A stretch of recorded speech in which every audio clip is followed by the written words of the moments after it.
What's going on, everybody? And welcome to the 31st episode of the CRZY podcast. As always, I'm your host, Stephen Gates, and this is the show where we talk about creativity, leadership, design, and a whole host of other things that matter to creative people.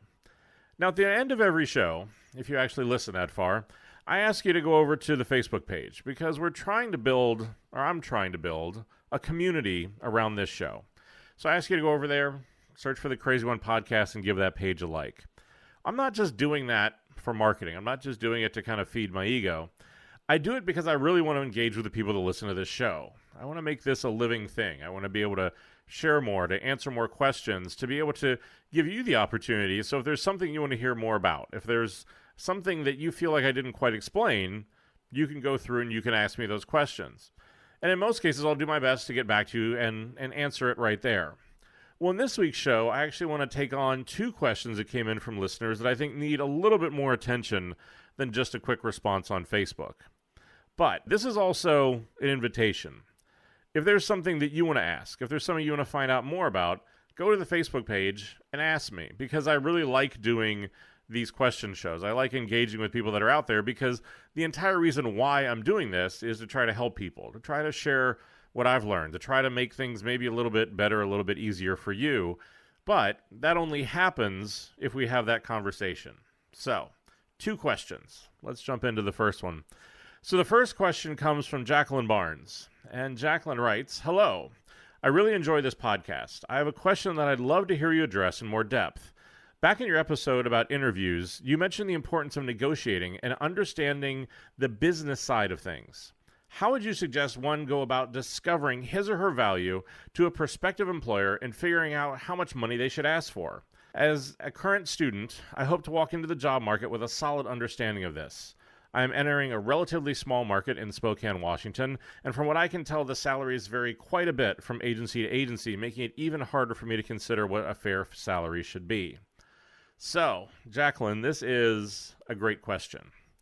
It's one that I wish had a simple answer, but it's probably the reason why I decided to take it on in this show, because it's a little bit more complicated than you'd think, and there's a lot of variables that go into the answer to this question. So let's start with the basics, and I just want to kind of walk through and really help you guys just get a basic understanding of how do companies hire people and how do they set salaries. This is something that I'm always surprised how few people really understand, but I think I'll also explain why this is something that's really important to understand. Whenever you go in and you apply for a job, every position at a company or an agency basically has a level or a tier that it's placed at, basically indicating what's the seniority of this. So, if you think about the corporate ladder, what rung is it on the ladder? Well, each one of those bands or those tiers then has a corresponding salary range or a salary band that really kind of defines what are we going to pay people that really are in this particular place or in this position. And honestly, that it makes sense because it creates equality in the team. It lets you make sure that there is kind of uniformity across what people get paid, especially across different locations or things like that. But it's an important nuance for everybody to understand. And the reason why is because these bands usually have a pretty wide salary range that really let you account for and be able to let the band hold a lot of different experience levels. Because if you think about it, if you're hiring for an art director, you could have a junior art director, you could have a senior art director. That maybe all sit in the same band, but because of experience and things like that, well, that you need a salary range there to be able to work inside of. So here's the first piece of advice that I would tell you whenever you're interviewing, is that one, you need to understand that these bands exist. But the other thing that you need to really understand is where does this position, or actually where does the offer that you're going to get sit in that band? Because the reality is that most HR people, most recruiters are going to want to put you somewhere between the very bottom, so like 0, and about the 75th percentile of that band, because that's going to be kind of like the meat of it and the biggest range. And the reality is that you actually want to be placed somewhere from that 0 to 75% range, because if you're at the very top of that band, then your salary is going to stall. And so I think we'll talk in a little bit more detail in a minute about negotiating. But I think that it's one of these things where as you go through and try to figure out some of this value, it's an important construct to keep in mind that these sort of bands exist, and it's a question that you're going to want to ask. But there's a little bit more to this as well. Because the problem is that not only do you need to kind of understand what's the value that you have right now, but you need to think about past the job offer. You need to think about, okay, well, how long till I get promoted? When can I get promoted? What are the other problems that could be out there? This is why I said you want to be between the 0 and 75th percentile whenever you get hired in one of these bands, because if you're put at the very top, your salary gets stuck. Yes, you got hired for a great amount, but you don't have the possibility of getting a raise anytime in the near future until you're actually promoted to the next band up. And that's a real problem.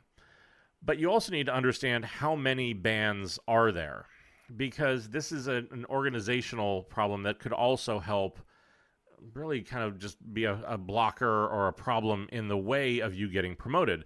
Because the problem is, if there are too few bands, then it's going to get really, really hard to get promoted. Think about it. If you have a big design organization and there are only 3 or 4 bands, well, that's a problem, because now, I have kind of like somebody who would be on the team, somebody who leads the team, somebody who leads the studio, and then somebody who kind of like leads the whole organization. We just say those are kind of like the 4 bands. That's a problem, because now all of a sudden it gets really hard to be able to get promoted, to be able to get more money, unless they're able to kind of somehow put differentiators inside of those bands. But the other problem that you'll find is if there are too many of them, if there are too many tiers, then the responsibilities just all start to blur together. That, you can get a ton of promotions, but maybe the money's not that good, or maybe, your role doesn't actually really change. So it's just sort of like a basic organizing construct to think about just kind of understanding those two things to get your bearings to your position and to get the bearings to the organization to kind of think about your future a little bit. Let's start to dig into this a little bit deeper, and let's actually start to get into the question of, okay, how do you actually determine what should you ask for? What are you worth? And this is where it starts to get a little bit more complicated, because there are a lot of variables that come into play here. And I think, Jacqueline, you were kind of saying that you're already seeing a really wide variance between all of these different kind of agencies and things like that. Well, probably 2 of the biggest things that are going to drive kind of salary differences. One is just going to be the city that you work in. And you had said that, like, Spokane is not going to have the same requirements for, again, let's use an art director. If I look at what people are going to want in terms of talent from an art director, in terms of what people are going to want to pay an art director in Spokane, that's going to be very different than New York City. So I think that, part of it is that the market that you work in is going to drive a lot of the salary differences and a lot of the different job requirements, and a bigger kind of amount of that variation between those things. So that, your head's already in the right place, that if you're in a smaller market, that is a bit of a challenge. The other thing that you're going to see, and I think you started to allude to this a little bit, is that there is a variance that happens between big companies or agencies versus small companies and agencies. And the logic behind this almost gets a little bit backwards. Because one of the things that you'll see is that if you go work for a small agency or a small company, you might actually be able to be paid more than a similar position at a big brand or a big agency. Well, let's think about this. Why does this happen? Well, if I'm working at a small agency or a small company, I'm an art director, my responsibilities and the impact that I'm going to have on the company are probably going to be much bigger than if I was at a really big agency, just because of just the sheer amount of work that comes through. Now, the trade-off here usually is that if I'm at a small company or a small agency, that usually comes with a small brand or a small client base, so that the work usually isn't as notable. It's not recognizable. You're not working on brands that when you go to the family reunion and tell people about it, they can say, oh, I've heard of that. Well, the inverse then is that with bigger agencies and bigger brands, sometimes the salaries may be a little bit lower, but obviously the work is more visible. So it's a trade-off. But I've seen this in a lot of cases where I'll find a really good creative who maybe was working at a small company or working at a small agency, and they're actually making significantly more than what the equivalent position would be on one of my teams. And so there's always a little bit of a push and pull, or a little bit of a variance you're going to see between kind of what is the size of the agency, the size of the client, and they kind of just get a variance between that. All of that just lays the groundwork. So how do you still figure out what the hell do you write on the line whenever they ask you for what your salary requirements are going to be? Because with all these variables, you do have to find a starting point, right? The best one that I know of, the best one that I could recommend that I think seems to be the most accurate is Glassdoor.com. They don't pay me any money, not a sponsorship, not plugging them for anything like that.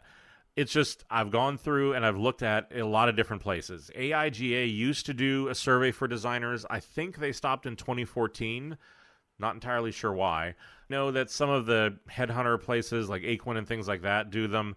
They don't tend to be published with great regularity, and a lot of times the information tends to vary wildly because here again, it makes it really hard for me to go in and look at a very specific market or a very specific position and understand what it should be. I think that the thing that Glassdoor does right is that it lets you actually go in. So if you go to the site, you'll see there's up in the main navigation, there's a thing that's actually called salaries. You can go into that section, you can enter the job title, and it'll start to pull up kind of equivalent ones from a little smart search sort of a thing. And you can put in your actual city. So if you want to search art director Spokane, Washington, it will actually search by that market. And then it shows you a couple different things. It'll show you a national average and then an average for that city, as well as if people have put it in, salaries for that position at specific companies. Now, obviously, they're not listing names or things like that, but it gives you the ability to go in and say, okay, like if I'm in New York City, what is the salary of a creative director at RGA or at BBDO or these kind of different places and see what the variant is.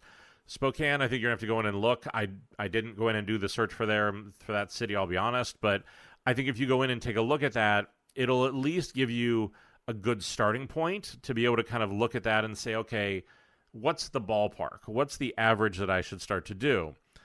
Now, from there, again, this is where this is all probably more of an art than a science because it gives you the starting point. But what you want to ask for against that average may vary up or down depending on your experience. If you're somebody who is coming out of college and you are absolutely killing it in experience design, if you are an incredible at coding, if you've won a bunch of student awards or things like that, well then your salary may be a little bit higher than somebody that will say graduated at the bottom of their class because their book isn't going to be as strong, their ideas aren't going to be as good, they're not going to be as recognized. Again, this may only be the swing of a few $1,000s in a market like that, but a few $1,000s makes a difference. So I think it not only is the ability to take this average, but to then just kind of how do you realistically step back and look at yourself and say, okay, how do I fit into this sort of continuum?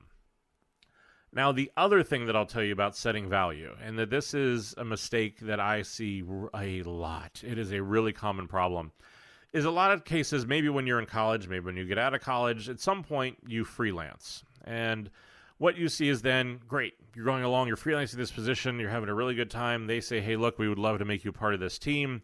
Now I have to go through and set my value from that. The problem that I see is that when creatives go from freelancing to full-time and they try to figure out their salary, they get it really, really wrong. And I think there are so many people who, quite honestly, just take themselves out of the running for a job because they don't understand the economics of how this stuff works. A very brief economics lesson from a guy who draws, so, put an asterisk on it, take it with a grain of salt. But, okay, you're a freelancer, which means that you're getting paid an hourly rate. So most cases, the mistake I see is they take that hourly rate and they multiply it times 40 for 40 hours a week, and then they take that number and multiply it either by 50 or by 52. It depends on if you take 2 weeks off a year or not. We'll say 52 for round math. So 52 weeks in a year. So that then gives them whatever the number is. And it's always this incredibly attractive number. It's a great looking number. But there's a couple challenges with this. One is that whatever the company is actually paying on the hourly rate, the agency that has placed you with them will often take somewhere in the neighborhood between 30 to 60% of that rate. so that, that's not the take-home rate. You should obviously know this, because if the company is paying $75 an hour and you're only seeing 40, you understand what the difference is in terms of what they're taking their cut out of this from. But the other problem is that whenever you just do that multiplication, full-time salaries include a lot of other stuff that freelance rates don't. Freelancers don't get benefits. They don't get insurance. They don't get 401k. They don't get a lot of these other things that cost the company money. So that's why in a lot of cases, whenever you come in, the freelance rate and the full-time rate and that salary difference are going to be pretty big. So what I would tell you to do is to not calculate your value by looking at your hourly rate, to go in, do the Glassdoor technique, look at what should somebody in your market, in your position, with your experience level, what's the average that they should be getting paid. And this is the case. This is the crapshoot that is freelancing, right? Because in some cases, you may be able to get a company that will drive a real premium on what they're willing to pay you. That's great. But the challenge is that it comes with uncertainty. That if all of a sudden they don't need you, they realize they're paying too much, then all of a sudden that goes away. So it's the balance between salary and stability that I think is something that you're going to need to think through. As we talked about, how do you figure out your value?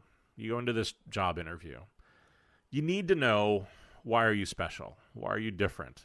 Why are you better for the job than anybody else? This was the whole purpose behind episode 6, which was the ability to try to get you guys to understand how and why do you build your own personal brand and what's the value in it. Well, the value in it is for moments like this. Because the other part of this that's a little bit of the trick is that you actually have to be able to be different enough, be valuable enough that you can actually get a job offer. And that's a bit of the trick, because I think a lot of people go in very much focused on the money. It's a big company. It's a brand that I'm heard of. I'm going to make a lot of money. That's great. But the pitfall that I'll tell you that I've seen is that time and time again, I've watched way too many people decide that they want to chase a salary number, decide that they want to chase a title. And you can do that. Look, I mean, it's your life. Do whatever you want. The mistake, though, that I've seen too many times is that when that is the only thing that you're taking into account, is what is the title on LinkedIn or what's the number on my check. Don't get me wrong. Those are important. Those are really important things. But if they're the only things, then the thing that I see too many times happening is that you go and you get that salary number. You get that title. But you trade something in to do that. Is that a lot of cases, the companies that are paying that much money or are giving you that title, most of the time aren't necessarily doing the best work. They aren't the best clients. And so you'll get the good salary, you'll get the good title, but the problem is that in 3, 4, maybe 5 years, you suddenly realize that your portfolio is pretty irrelevant. The work that you've been putting out there, you're not proud of. And so now you have to go through and try to figure out, how do I rebuild or reboot my career, because now I'm 5 years down the road. Now I'm ready, or I want that next tier, the next step in that process. But the problem is, at this point, my work won't get me there. I'm overpriced in the market, so people won't hire me for that position. Or it's just, I can't necessarily get to that next step, and I feel trapped. So I would just caution against that. Understand the value of your brand, but also just understand that happiness plays a part in this. Your team plays a part in this. That there's more than just money that should go into things like this. Because if it's just purely a business transaction, then you need to be able to prepare for what that means. But let's say you go through that. You know what your brand is. You can articulate why you're different from everybody else. You get that job offer. The other thing that I'll tell you is, whenever you get that, and I see not nearly enough students know to do this, is that this is a negotiation. It's a dance. This is, again, why it's a bit more art than science. Because the reality is that you're going to try to get the most money you can. Well, the company that's trying to hire you is going to try to get you for the least amount of money that they can. This is just basic economics, right? Is how do you be able to go through and do this?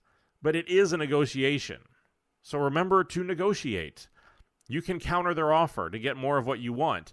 But a word of warning here is that also don't fall in love with the first offer you get, because this is a negotiation. And I see this with too many young designers, with too many young students who they just simply, the first number that comes along, they've never had a salary before. They've never had that sort of money before. And that the thought of the independence that will bring, the first step in their career that they can actually start, is such a great draw to them and is so appealing that they don't negotiate. Because again, most of the time when you make an offer, very few places are going to come in and make you a max offer. This won't be like a best and final sort of thing. But at the same point, don't be a diva. Because you've got to be realistic about kind of every phase of this job interview. Because how you act says something about you. And it says something about you to that potential future employer. Because if you come in and you're, like I said, you want $50,000 over what this position should pay, or $80,000, like something crazy, that's not a negotiation. Like that, there's not a way that I'm going to come back and be able to kind of negotiate from that. Or if all of a sudden, you get really cocky because if the company says, hey, look, we're going to make you an offer, and all of a sudden you have these crazy demands, it's like, hey, come chase me, do this kind of thing, I want all this crazy stuff. You know what? Every stage is a negotiation. Every stage says something about you. And until the paper is signed, honestly, until you've actually started in that job, people can pull the offer back. They can change their mind. Because, for me, it's one of those things where if all of a sudden I see somebody who starts acting crazy, who turns into a diva, who starts making all these demands, I'm more than likely probably going to pull the offer back. Because I think it says something about them. And I don't want somebody like that that's going to act like a fool on my team. Because what I'm trying to do is I'm trying to take this very compressed window, this interview window, and to be able to look at that and project that out and say, okay, what are you going to be like to actually work with?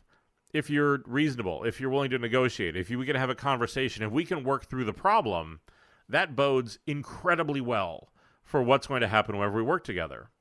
If when there's a problem, you suddenly become a diva, you become irrational, you all of a sudden want all these demands and you won't be part of a conversation, well, again, I'm looking at that and thinking, well, what's this person going to be like to work with if this is the way they react to a problem?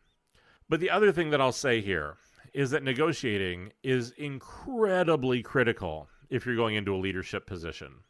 Because I think one of the things that I've done right over the last few jobs that I've had is to realize that I can get a huge amount done, a huge amount set up to be successful before the first day I even start working. Because again, if you're going to make me an offer, if this is something you want me to come in and lead, I need to set myself up to be successful. So there are certain things that I may ask for, that I may push on beyond the salary. There are times whenever it's been organizational structure, there are times it's been team structure, sometimes it's even just been equipment or who we'll partner with or just kind of basic things like that. But it's understanding that I do have leverage before I come through the door, because if they're trying to close that deal, that may be a time for me to be able to act on this so that I can set myself up to be a really successful leader whenever I come through the door, instead of just starting from zero and trying to get it done once I'm there. So it's just something to think about. How do you negotiate and how do you think about setting yourself up for success before you sign that deal? And this, again, goes back to understanding things like salary bands, to where you're being put in that band, how many bands there are. Yeah, because, again, it's not just that current offer that's going to make the difference. It's how do you set yourself up to be successful over the long term. The other part of this, as I would kind of honestly give you this advice, is because I think as you're new to this industry, is that don't underestimate, again, how critical this last part of the process is. I talked about it before from a creative director's perspective about, if it's one of those things where I see people suddenly acting crazy, I'm trying to extrapolate this out into how they're going to be when they're on my team. But I think you should also turn that around and look at it from the other perspective. Because I think, I've always felt like the way that a company treats you during the interview process is really indicative of what is it going to be like to work for them. That if they're really unorganized, if they take a long time to get back to you, if you aren't being treated fairly, if they're playing games, a lot of that for me really signals, well, what are these people going to be like to work with? So pay attention to that too. And like I said, don't fall too much in love, because there's been more than once in my career where I've made it to the final stage of an interview. I've made it to an offer and I've walked away because I just had a bad feeling. The way that something was being done, I didn't like. Something felt off, because it's like I said, is I really think that the way that they treat you in the interview process says a lot about how they'll be as an employer. I don't know that I could say that there is a scientific reason why I did this outside of just the gut feeling that something was off, that it wasn't clicking, that there wasn't something that was right. I've been very lucky in that every time I've done that, it was the right thing to do, because shortly after the company went under, the studio closed, the boss left, the thing that I thought that felt wrong did manifest itself. So just take the time to pay attention to that. To go through, figure out, again, use Glassdoor, figure out like what's kind of the base where you think you want to be on that average. Take a look at your book and use it as a starting point. But the other thing that I would tell you to do is, whenever you have the interview and you talk to HR, ask them what the salary range is. I think it's a real simple thing. I think a lot of people get a little gun shy to ask about money and kind of the opening rounds, but I would tell you to do it, because I think that way, if you have an expectation of, I want to be at a particular place, and that doesn't begin to align with where they're at, I'd rather save the interviews. I'd rather save the time. I'm sure they would as well, if we're going to get to the end of this and each one of us are going to fall in love with each other, only to realize that this is something that actually is never going to work. So don't be afraid, like I said, to just kind of say, what's the range you guys are looking at to pay for this role? They may come back and say, well, you tell us what you want, and you can go through and negotiate that dance. But it's just one of those things where these are hopefully all the different things to think about, the different things to pay attention to, and to just kind of try to figure out what that value is. And like I said, I wish it was easier, but the good news is, the spot that you're in right now is as hard as it's going to be, because once you get that first job, you can set a value, you can start to understand what that is and start to build on that. It's just trying to figure out where do you jump in at the first point. That's really the challenge. So hopefully that helped. If not, hey, go back on Facebook and ask me to elaborate on whatever else you want to know more about, and I'll be happy to do that. So the second question comes from Phil Swickard. And Phil writes me, and he says, "Hi, Stephen.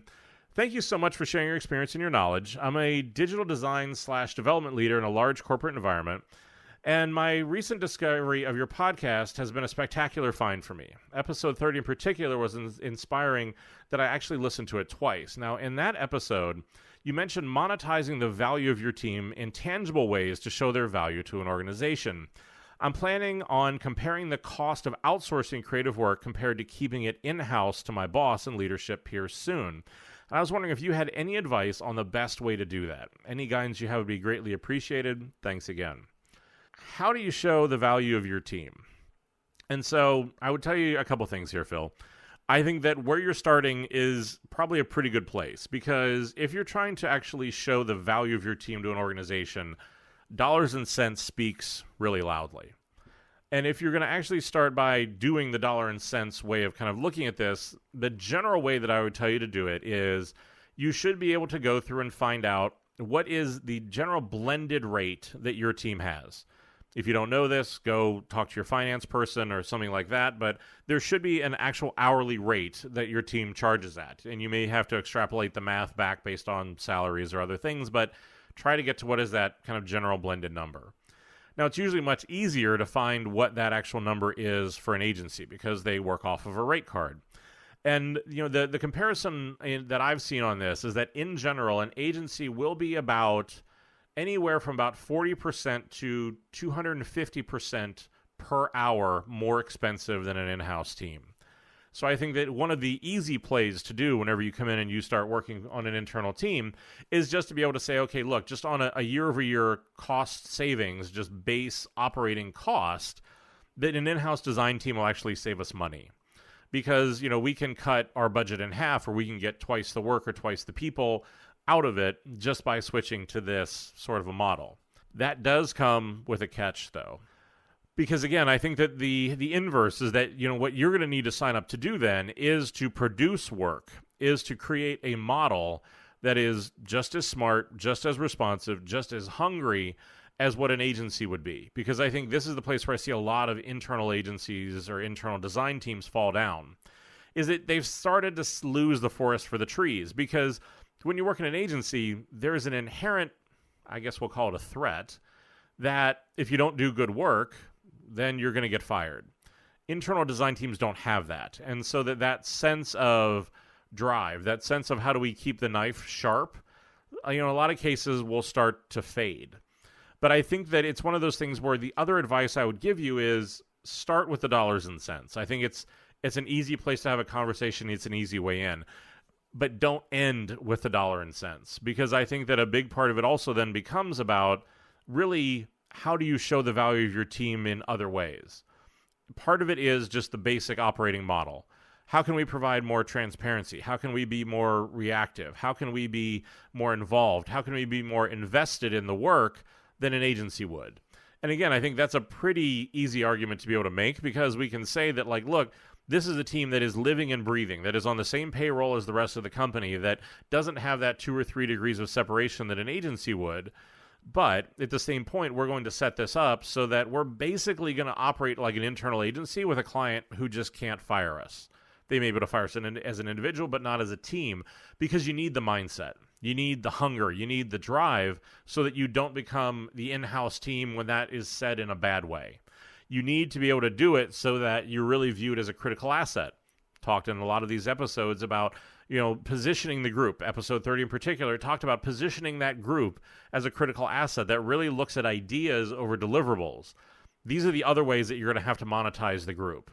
So it's like I said, I think that the dollars and cents is a great place to be able to show the start of that, but it does have to answer for more, because ultimately the thing that you need to understand, or the thing that you need to deliver, is that yes, I can deliver cost savings. Yes, I can deliver work faster. Yes, I may even be able to deliver it better. But for me to also to have the team to create an impact, it needs to be about showing the value in the way that you can bring creativity into your company. I've talked about this before, that, for me, the product that I really want to bring in is creativity. Design is a byproduct. Creativity meaning that I can teach people the importance of thinking through a problem, because for me, that's what creativity is. It's taking a need and solving it, and to be able to then have the design give a visual shape to that. But it's solving that problem. But it's also then teaching other people how do you solve those problems. And then I think the other important part is then getting those solutions out the door in a way that still people give a shit about. Because great ideas are incredibly fragile, especially inside of companies that aren't used to doing this. People are going to want to tear it down and neuter it and make it smaller and safer and easier to digest, to the point when it goes out the door, it doesn't really have an impact. It's a shell of the original idea that you had. So the ability to be able to have that courage, to stand up for that, to shepherd those ideas out the door, to teach people, that it's okay to be creative, that is probably the best way to be able to monetize your group, because it's an intangible that every company needs, but so few know how to actually deliver on. So it's like I said, I think that the money can be a good way into starting the conversation, but it's really kind of how you take it and build it from there that's really going to make all the difference. So that's going to be the 2 questions for this show. And it's like I said before, this is hopefully helpful, but it's also hopefully an invitation, because I think that if you have questions that you've been wanting to ask, if there are things you want me to elaborate on, go over to the Facebook page, like it, and get in on the conversation, because it's like I said, I want this to be a living, kind of ongoing conversation. If you want to find out more about the show, look at some related articles, other things that I've written, look at the show notes for this show or any other show, you can always head over to podcast.stephengates.com. Put in a lot of work to really kind of help beef up those show notes. If you like the show, here again, the only payment I ever ask for is head over to iTunes, head over to one of these different platforms and leave a review. Makes a big difference, helps get more people to the show. It's the only currency I ever ask for. As always, the boys down in legal want me to remind you that all the views here are my own. They don't represent any of my current or former employers. And then lastly, I say it every time because I mean it every time, but thank you for your time. I know that time is truly the only real commodity and luxury that we have, and I'm always incredibly humbled that you want to spend any of it with me. Hopefully we'll get some more questions. If nothing else, I'm sure that we will talk again soon. And until that happens, stay crazy.